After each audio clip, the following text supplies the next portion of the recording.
பிரிண்டவுட்ஸ் நேயர்களுக்கு வணக்கம். பாண்டிச்சேரியில நடந்த மக்களை சந்திக்கிறேன் அப்படின்ற நிகழ்ச்சியில விஜய் அவர்கள் பேசின ஒரு விஷயம் ரொம்ப பரபரப்பா பரவிட்டு இருக்கு. உண்மையிலேயே விஜய் அவர்கள் பாண்டிச்சேரியில கவர்மெண்ட்டை போயிட்டு விமர்சிச்சாரா, பாஜகவை விமர்சிச்சாரா அப்படின்ற ஒரு பெரும் குழப்பம் எல்லார் மத்தியில இருக்கு. ஆமாங்க, அவர் விமர்சிச்சாருங்க அப்படின்னு ஒரு சிலர் கூட்டத்தார் சொல்றாங்க. ஆனா உண்மையிலேயே பாஜக அப்படின்ற ஒரு வார்த்தை கூட அவர் வாயிலிருந்து வரவே இல்லையே. ஒன்றிய அரசை மட்டும்தான் அவர் கண்டித்து பேசியிருக்கிறாரு. அது கூட கண்டித்து பேசல, சாஃப்ட் கார்னர்ல அவர் என்ன பண்ணிருக்காங்க, ஒரு கோரிக்கை வச்சிருக்கிறாங்க அப்படின்னு தான் சொல்லப்படுது. உண்மையிலேயே அங்க போய் நீங்க பாண்டிச்சேரியில விமர்சிக்கணும் அப்படின்னா பாண்டிச்சேரி கவர்மெண்ட்டை விமர்சிச்சிருக்கணும். ஏன்னா ஆட்சியாளர்களை விமர்சிக்கணும். நீங்க இங்க எப்படி திமுகவை விமர்சிக்கிறீங்களோ, இங்க ஆட்சியாளர்களை விமர்சிக்கிறீங்களோ, அங்க போய் நீங்க என்ன பண்ணிருக்கணும், ஆட்சியாளர்களை விமர்சிச்சிருக்கணும். என்ஆர் காங்கிரஸை விமர்சிச்சிருக்கணும். ஏன் விமர்சிக்கல? ஏன் மக்கள் என்ஆர் காங்கிரஸ் மூலியமா அதிக பலன் அடைஞ்சிருக்காங்க நீங்க நம்புறீங்களா? ஏன்னா நிறைய குற்றச்சாட்டுகளை முன்வைக்கிறாங்க.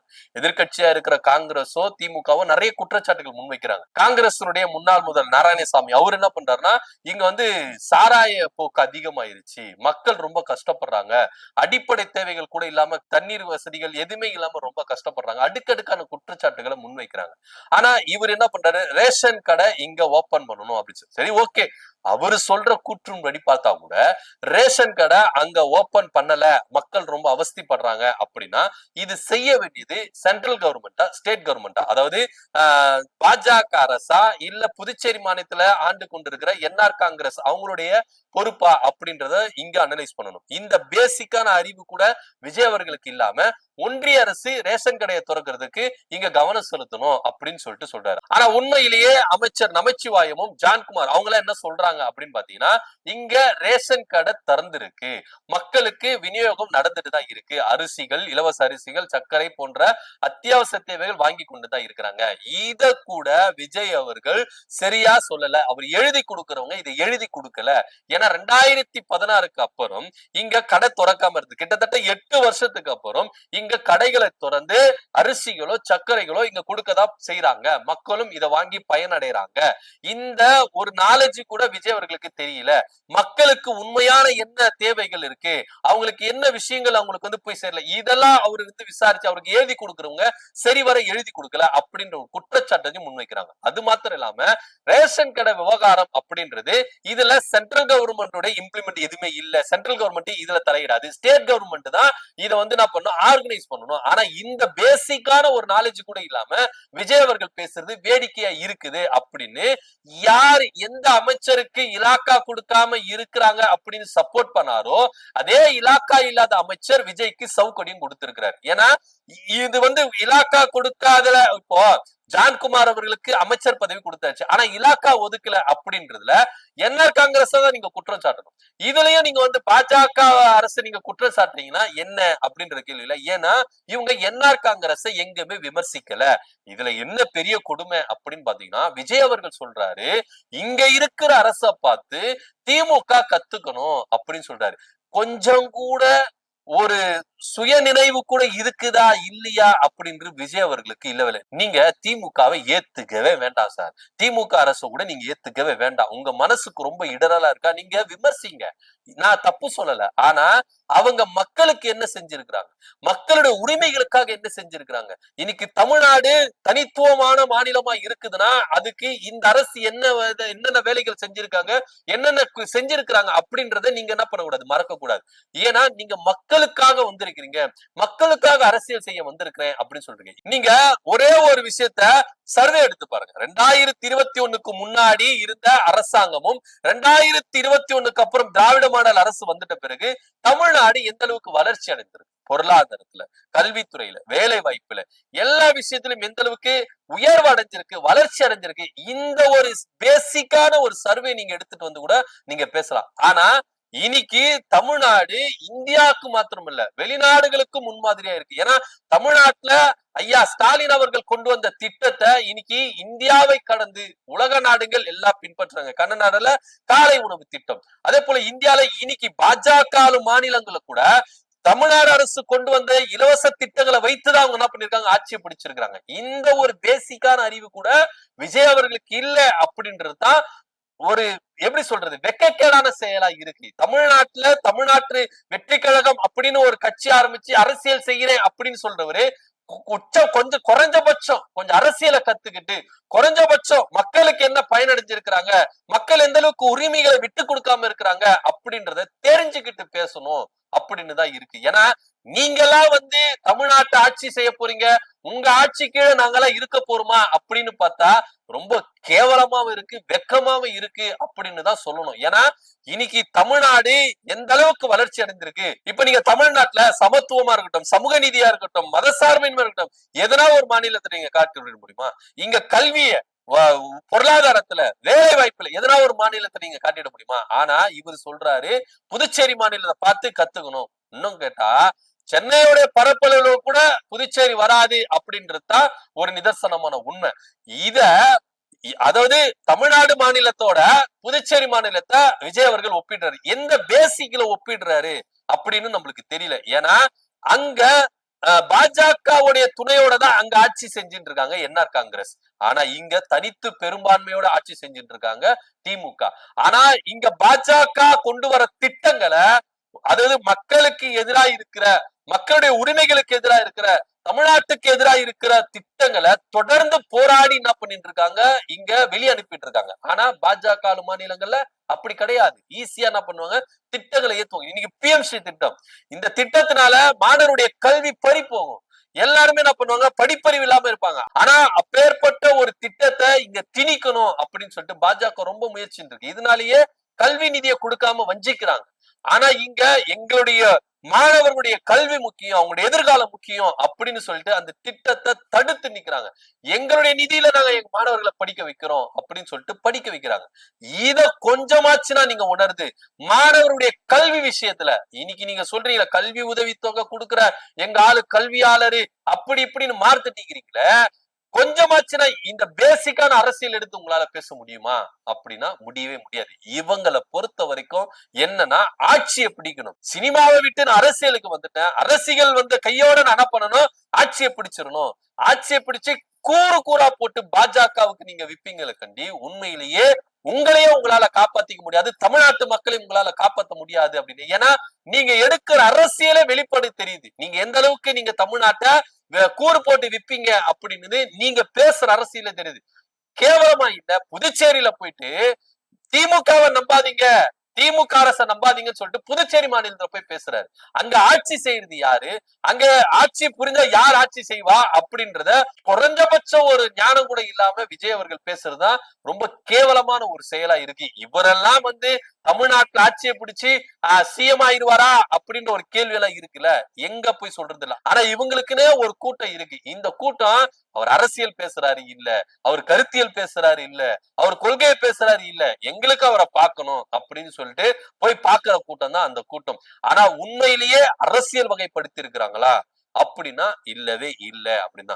ஓகே, நீங்க தமிழ்நாட்டுல திமுகவை எதிர்த்து அரசியல் செய்ய வந்துட்டீங்க, அதனால திமுக எது செஞ்சாலும் நன்மைகள் செஞ்சாலும் அது உங்களுக்கு பார்வைக்கு தீமையாதான் இருக்கும் அப்படி நீங்க விமர்சிக்கிறீங்க. ஓகே, புதுச்சேரியில போயிட்டு நீங்க ஏன் விமர்சிக்கல? புதுச்சேரியில என்ஆர் காங்கிரஸ் குறித்து ஏன் விமர்சிக்கல? உங்களுக்கு அந்த அளவுக்கு கட்டுப்பாடுகள் கொடுத்தாங்களே, காவல்துறையை நீங்க விமர்சிக்கல. உங்க பொதுச் செயலாளர் ஓட விரட்டி இருக்கிறாங்க. உங்க இஷ்டத்துக்கு எல்லாம் இங்க ஆட முடியாது, நீங்க எங்களுக்கு சொல்ல வேணாம், நாங்க தான் உங்களுக்கு சொல்லணும் அப்படின்னு உங்க பொதுச் செயலாளரை ஒரு பெண் IPS அலற விட்டு இருக்கிறாங்க. அவங்களை நீங்க கண்டிச்சீங்களா? காவல்துறை எங்களை தடுக்குது, எங்களுக்கு கூட்டத்தை சேர்க்க வேணாம்னு சொல்லிட்டு காவல்துறை எங்களுக்கு வஞ்சனை பண்ணுது, எங்களுடைய தொண்டர்கள் அடிக்கிறாங்க, எங்க தொண்டர்களை உள்ள விடல, எங்களுக்கு கட்டுப்பாடு கொடுக்குறாங்க. பேசுனீங்களா? விஜய் அவர்கள் பேசினாரா? ஆதவர்ஜுனா பேசினாரா? இவங்க எந்த அளவுக்கு கேவலமான ஒரு அரசியலை, வெக்கைக்கான அரசியலை முன்னெடுக்கிறாங்க அப்படின்றது பாண்டிச்சேரியில வெட்ட வெளிச்சமா தெரிஞ்சிருச்சு. ஏன்னா அங்க போயிட்டு பாண்டிச்சேரி கவர்மெண்ட் நீங்க விமர்சிக்கல, ஒன்றிய அரசு கூட இவர் விமர்சிக்கிற மாதிரி விமர்சிச்சு கேட்டுக்கொள்கிறோம் அந்த வார்த்தையை நீங்க என்ன பண்ணும், அண்டர்லைன் பண்ணும், கடுமையா விமர்சிக்கணும் அப்படின்னு விஜய் அவர்கள் ஒரு விஷயத்தை முன்னெடுத்தா கண்டனங்கள் தெரிவிக்கிறோம் சொன்னீங்களா? சொல்லவே இல்லை. ஒன்றிய அரசு மாநில அந்தஸ்து தரமாட்டேங்குது, மக்களுடைய உரிமைகளை பறிக்குது, அதே போல ரேஷன் கடைகளை நடத்துறதுக்கு விட மாட்டேங்குது, அப்படி இப்படின்னு எல்லாத்தையும் சொல்லிட்டு இதெல்லாம் பண்ணணும்னு சொல்லிட்டு கேட்டுக்கொள்கிறோம் ஐயா அப்படின்னு சொல்லிட்டு விஜய் அவர்கள் முடிக்கிறாரு. ஏன் தமிழக வெற்றி கழகம் கண்டனம் தெரிவிக்குது? ஏன் சொல்லல? நீங்க அந்த ஒன்றிய அரசுக்கு கோரிக்கை வைக்கிற விதமா ஒரு சாப்ட்வேர், ஏன்னா அங்க வந்து பாத்தீங்கன்னா கூட்டணி ஆட்சி அமைக்குது, அங்க போய் நீங்க வார்த்தை விட்டீங்கன்னா லெப்ட் ரைட்னு வாங்கிடுவாங்க. எல்லாம் பயந்துதான். நீங்க திமுகவை இங்க வந்து கூட திமுகவை தான் நீங்க விமர்சிக்கிறீங்க, பாஜக விமர்சிக்க மாட்டீங்க. ஒன்றியத்தில் இருக்கிற பாஜக அரசு தமிழ்நாட்டுக்கு எந்த அளவுக்கு நிதி கொடுக்க மாட்டேங்குது, எந்த அளவுக்கு வஞ்சனை பண்ணுது, இதெல்லாம் எடுத்து பேசினாலே மக்கள் மத்தியில உங்களுக்கு வரவேற்பு கிடைக்கும். ஆனா இவங்க நாங்க அதெல்லாம் தொட மாட்டாங்க, பாஜக எங்களுக்கு வந்து குலதெய்வம், அதனால வந்து நாங்க அவங்களை வந்து என்ன பண்ண மாட்டோம், தொட மாட்டோம், நாங்க திமுகவை தான் தொடுவோம், நாங்க பாண்டிச்சேரிக்கே போனா கூட திமுக. இவரு ஏன் நீங்க டெல்லிக்கு போயிட்டு இவர் மாநாடு நடத்த சொல்லுங்களேன், டெல்லிக்கு போயிட்டு மாநாடு நடத்த திமுகவை நம்பாதீங்க, அங்க போய் இவர் என்ன பண்ணுவாரு திமுக. டெல்லி எல்லாம் விட்டுருங்க, இவரு கனடா அமெரிக்கா நாடு கடந்து போனா கூட அங்க போய் கூட நம்ம சொல்லுவாரு திமுகவை யாரும் நம்பாதீங்க அப்படின்னு சொல்லுவாரு. அந்த ரேஞ்சுக்கு வந்து பாத்தீங்கன்னா மனுஷன் ரொம்ப திமுக மேல அவ்வளவு வெறியா இருக்கிறார், வெறியனா இருக்கிறாரு விஜய் அவர்கள். அதனாலதான் திமுக எங்க போனாலும் குறை சொல்றது திமுகவை நம்பாதி. அங்க போயிட்டு என்ஆர் காங்கிரஸ் ஐயா ரங்கசாமி அவர்களை விமர்சிக்கணும் சார். அங்க கவர்மெண்ட் என்ஆர் காங்கிரஸ் கவர்மெண்ட் மக்கள் எந்த அளவுக்கு கொடுமை அனுபவிச்சுட்டு இருக்காங்க, மக்களுக்கு எந்த அளவுக்கு பயன் போகல, திட்டங்கள் எந்த அளவுக்கு செயல்படுத்தல, போய் அங்க விமர்சிக்க வேண்டியதானே. இங்க காவல்துறையும் திமுக அரசு விமர்சிக்கிற இதே விஜய் அவர்கள் பாண்டிச்சேரியில போயிட்டு காவல்துறையும் கடுமையா எங்களுக்கு எங்களுக்கு வந்து கட்டுப்பாடுகளை கொடுக்குறாங்க, எங்க தொண்டர்கள் அடிக்கிறாங்க, எங்க தொண்டர்களை உள்ள விட மாட்டாங்க, கூட்டம் சேர்ந்த விட மாட்டாங்க சொல்ல வேண்டியதானே, விமர்சிக்க வேண்டியதானே. ஏன் விமர்சிக்கல? எதுக்கு நீங்க அந்த என்ஆர் காங்கிரஸ் நீங்க விமர்சிக்கல? ஏன் பாண்டிச்சேரியில இதே என்ஆர் காங்கிரஸ் கவர்மெண்ட் மக்களுக்கு இன்னும் நிறைய திட்டங்களை கொண்டு வரலையே, கொடுத்த வாக்குறுதிகளை நிறைவேற்றலையே, கேட்க வேண்டியதானே. ஏன் கேட்கல? ஏன்னா 2026 சட்டமன்ற தேர்தல்ல என்ஆர் காங்கிரஸோட கூட்டணி வச்சு ஆட்சியை பிடிக்கணும் அப்படின்ற ஒரு அல்ப ஆசைதாங்க. அதுக்கு தாங்க எங்க தலைவர் வந்து அங்க வந்து என்ஆர் காங்கிரஸ் டச் பண்ணவே இல்லை. பாஜகவை கூட ஒரு பாலிஷா ஒரு சாஃப்டா தான் விமர்சிச்சார கண்டி அதிரடியால விமர்சிக்கலங்கள, கண்டனங்களை தெரிவிக்கலங்க, கேட்டுக்கொள்கிறோம் அப்படின்ற மாதிரிதான் அவர் பேசினாரு அப்படின்னு ரொம்ப வெட்ட வெளிச்சமா தெரியுது. விஜயோடைய சுயரூபம் என்ன அப்படின்றது ரொம்ப வெட்ட வெளிச்சமா தெரியுது. ஆதவர்ஜனுடைய சுயரூபம் கிழிஞ்சு போச்சு, முகத்திலேயே கிழிஞ்சு போச்சு. அதாவது அவங்கள வந்து கழுவி ஊத்துனா கூட அதெல்லாம் ஒண்ணு இல்லையா, காவல்துறைக்கு ரொம்ப நன்றி, பலத்த கரகோஷம் கொண்டு என்ன பண்ணுங்க, எல்லாம் உங்களுக்கு தேங்க்ஸ் பண்ணுங்க ஆதவர்ஜனா சொல்லுவாரு. அவங்க எல்லாம் வந்து பாத்தீங்கன்னா எந்த அளவுக்கு கிரவுண்ட்ல இறங்கி காவல்துறை வந்து தமிழக வெற்றி கழகத்தை வந்து அடக்குனாங்க, எந்த அளவுக்கு கட்டுப்பாடு கொடுத்தாங்க அப்படின்றதெல்லாம் வீடியோவா வந்து என்ன பண்ணிருக்கு எல்லாருக்கும் தெரிஞ்சு போச்சு. ஆனா இருந்தாலும் நாங்க வந்து காவல்துறைக்கு ரொம்ப நன்றி செலுத்துறோம், திமுக அரசு இங்க பார்த்து கத்துக்கணும், தைரியம் இருந்தா தில்லு இருந்தா போட்டிக்கு வான்னு நீதான். அவங்க கூப்பிடவே இல்லப்பா உங்களை போட்டிக்கு, உங்களெல்லாம் ஒருத்தர் மனுஷனாவே மதிக்கவே இல்லப்பா, அவங்கள கூப்பிடவே இல்ல. வான்னு நீதான் கூப்பிட்டு இருக்க. இந்த ஒரு வடிவேல் படத்துல போயிட்டு ஏ தரியா வாடா வாடா வா வா வா அப்படின்னு சொல்லிட்டு அப்போ வடிவேலு ரொம்ப பொங்குவார். அவரு பக்கத்துல இருக்கிற மனுஷன் ரொம்ப சாப்பிட்டுதான் இருப்பார், இருப்பா பொறுமையா இரு எல்லாம் எனக்கு தெரியும். அவரு வடிவேல் தான் ரொம்ப பொங்கி, எப்ப சின்ன பையன் உன்னை வந்து இந்த அளவுக்கு கேவலமா பேசுனா பாத்துக்கிட்டு என்னால சும்மா இருக்க முடியலன்னு சொல்லிட்டு ஓடி போயிட்டு கிட்னியை பறி கொடுத்துட்டு வந்துருவாரு. அந்த காமெடி மாதிரி தமிழ்நாட்டு அரசியல்ல தேர்தலுக்கு வாங்க வாங்க தில்லு இருந்தா தைரியம் இருந்தா வாங்க வாங்க வாங்கன்னு சொல்லிட்டு என்ன பண்றாங்க, இவங்கதான் கூப்பிட்டு இருக்காங்க. ஆனா திமுக பாருங்க சட்டம் பண்ணவே இல்லை, ஆனா போப்பா அப்படின்னு சொல்லிட்டு என்ன பண்ணிருக்காங்க, தூசியை தட்டுற மாதிரி தட்டிட்டு போயிட்டே இருக்கிறாங்க. உதயநிதி கூட சொன்னாரு அட்டை பொம்மை அப்படின்னு, அட்டை பொம்மை மாதிரி தட்டி விட்டு போயினே இருக்காங்க கட்டி. இவங்க பேசுறதுல பெருசது மக்களுக்கு தெரியும். ஏன்னா இவங்களுடைய பேச்சுகளும் இவங்களுடைய சுயரூபங்களும் இவங்க மேடைக்கு மேடை பேசுகிற டிராமாக்கள் எல்லாமே மக்கள் பார்த்து கொண்டுதான் இருக்கிறாங்க. அதுல எந்த வித மாற்று கருத்து இல்ல. தமிழ்நாட்டுல ஒரு பேச்சு, இங்க புதுச்சேரியில ஒரு பேச்சு, நாளைக்கு கேரளாவுக்கு போனாலும் கேரளால ஒரு பேச்சு பேசுவாரே கண்டி இவருடைய பேச்சுகள் நிலைப்பாடா இருக்காது அப்படின்றதுதான் நிதர்சனமான உண்மை. ஆனா பொய்க்கு மேல பொய் பேசி இருக்கிறாரு, உரிச்சு காமிச்சிட்டாங்க. அமைச்சர் நமச்சிவாயெல்லாம் வந்து பாத்தீங்கன்னா உரிச்சு காமிச்சிட்டாரு. ரேஷன் கடையில எந்த அளவுக்கு பொய் சொல்லி இருக்கிறாரு, எழுதி கொடுத்தவங்க ஒழுங்கா எழுதி கொடுக்கல, இலாக்கா இல்லாத ஜான்குமார் அவரை உரிச்சு காமிச்சிட்டாரு. நீ அவருக்கு சப்போர்ட் பண்ணீங்க, விஜய் அவர்கள் சப்போர்ட் பண்ணாரு, இலாக்கா ஒதுக்காம அமைச்சர் யாரு விமர்சிக்கணும், என்ஆர் காங்கிரஸ் விமர்சிக்கணும், அவங்கதான் இலாக்கா. அவரே சொல்றாரு, ஜான்குமார சொல்றாரு, ஏங்க இதுக்கு சென்ட்ரல் கவர்மெண்ட்டுக்கு சம்பந்தமே இல்லைங்க, அவங்க சொல்லி எங்களுக்கு மினிஸ்டர் பதவி கொடுத்துட்டாங்க.